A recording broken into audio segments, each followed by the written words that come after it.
Large parts of Oklahoma are suffering through their fourth year of drought, and there are few signs of relief on the horizon.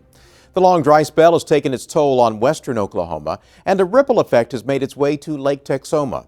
The drought and demands on the lake for hydropower and municipal water supplies are causing concern for communities that rely on Lake Texoma for their economic well-being. Falling water levels are impossible to ignore at Lake Texoma. Many of the lake's boat ramps are closed. Signs warn boaters where to take it slow and where they can't go because the water is too shallow. Boat docks that usually float on the water now sit on the lake bed or are suspended above the water line. That's a problem for communities like Kingston that depend on lake tourism for much of their economy. There's over 6 million people come to the lake every year.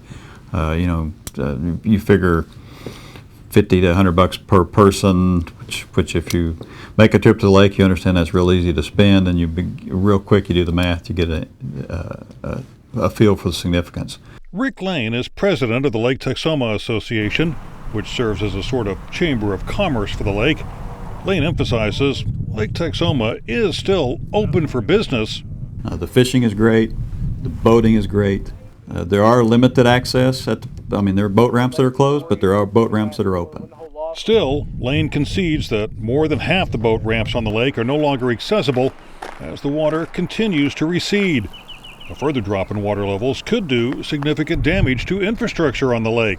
Boat houses start hitting bottom, and unfortunately the lake's not flat, so one side hits, the other side doesn't. You put stress on the buildings, and so there's many millions of dollars worth of damage that's on the verge of happening if the lake levels continue to drop. We're just right now on the cusp of being a really serious situation with most of these marinas. Some have already had some very significant damage, but there's a bunch more that's just on the verge of happening if we don't get some inflows. There's no doubt what the main culprit is. When you look at the watershed for Lake Texoma, most of it's to the west. Western part of Oklahoma and the Texas Panhandle will be the watershed. And if you look on the map where the drought's the worst, that's where it's the worst, in the Lake Texoma watershed. The latest U.S. drought monitor bears that out, with much of western Oklahoma still experiencing exceptional drought conditions. The drought has also brought other aspects of water usage from Lake Texoma into focus. Whether it be for generation, whether it be for drinking water, municipalities going south, just every aspect of water being used out of Texoma has become heightened because now we see the lake levels dropping. Stephen Willis is with the nonprofit organization Save Lake Texoma Incorporated. Willis says various stakeholders are making competing demands on the lake. Some of those are utilities.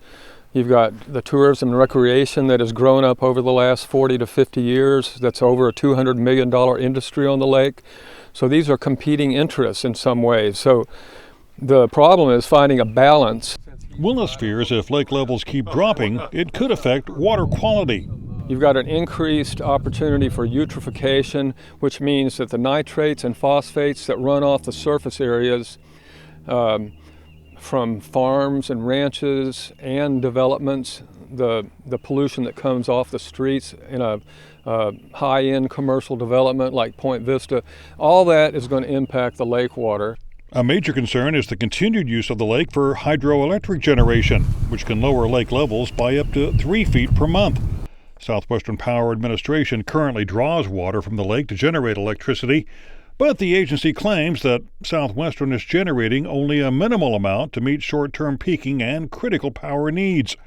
The agency adds SWPA has been operating in drought mode since January 2011, generating only 25% of average. Since May 2012, generation has been even less, about 19% of average. Willis says his group would like to see the agency go further in reducing the amount of water it draws from the lake. We want them to take that extra step, find alternative sources now in case we're in the same situation next year, and especially if we don't get the needed rains this spring, we don't want to see it go down another 8 feet. Willis is also concerned about additional demands on the lake coming from the North Texas Municipal Water District, which is scheduled to have a new pipeline go online sometime later in June or July. Then you'll have that pressure on the lake. You've got evaporation, which is constant. The U.S. Army Corps of Engineers estimates the Lake Texoma loses about 6 feet of water per year to evaporation. The Corps has issued a press release to acknowledge the negative impacts associated with reduced water levels at Lake Texoma. Hydropower and municipal and industrial water supply usage contribute to the lower level, but remain critical in meeting electricity and water needs. The lake is currently in Stage 2 drought, but if the water drops another foot, it will enter Stage 3. At that point, limits kick in, reducing the amount of water that can be drawn from the lake for hydroelectric generation.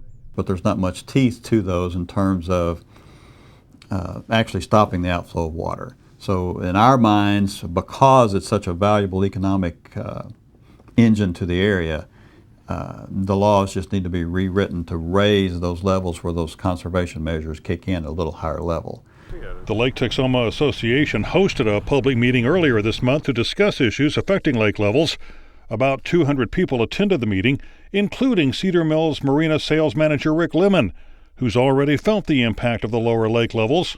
It concerns me that we're potentially in a long-term drought, that the lake could continue to drop, and people come to the lake less because they think there's less water, less access. Lemon and others want to see limits on power generation set at higher levels. The laws that were put in place that govern how and when they generate were put in place 50, 60 years ago, and the economic impact just wasn't there then, and it's totally different now.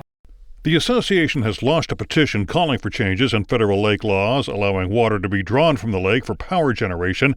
They're hoping to get 250,000 signatures, but just over 3,000 people have signed the petition to date. The group hopes the petition will draw attention to the problems before more water disappears from Lake Texoma.